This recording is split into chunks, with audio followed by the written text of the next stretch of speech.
Hi, in this video I would like to show you how to change your records in a database in your application with a POD request.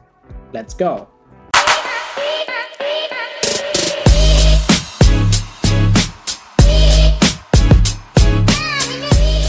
The POD method is used to send data to a device to update or create sources. The difference to a POST method is that POD requests are idempotent. This means that calling a POD request multiple times always leads to the same results. If you execute a POST request multiple times, the resources are always recreated, unlike the POD method. I have often seen developers use the POST method for all the sorts of things to update, request or create resources, as these requests are not found in the cache URL or the browser history.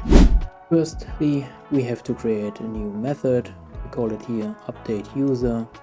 This method gets add POD mapping annotation here.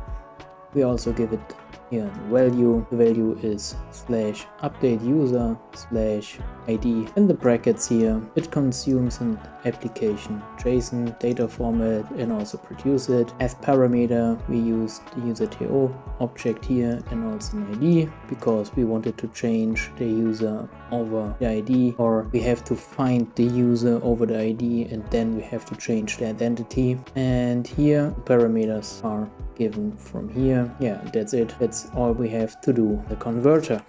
After we add all the necessary informations to the controller, now we have to update the user converter class. Here I created a new method called convert optional with all information, because in the method here we don't convert the password to the TO. In this case here, we convert all informations we got from the optional to our user TO. Yeah, and that's it, all we have to do in the converter here.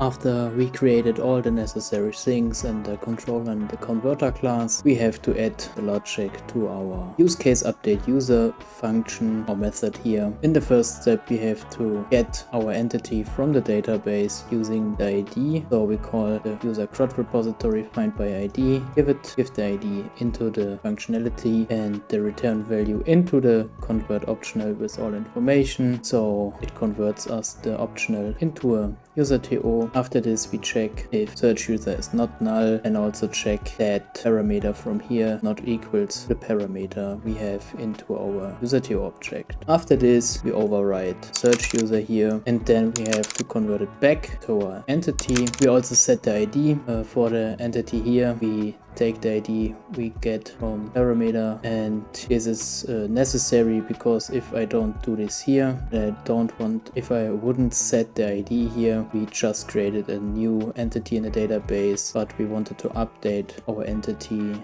so I had to set it here. And after I did this, we throw that back into the save method here, and yeah, that's it.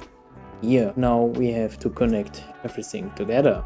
Now we need to connect everything. Here we call the external user service the method update user, and here we created the implementation which calls just the user service management interface and use the method here, and in the implementation we do all the things. Yeah, and this is how we can send the data from the controller here to the repository over the save method. This is all the things we have to do for this.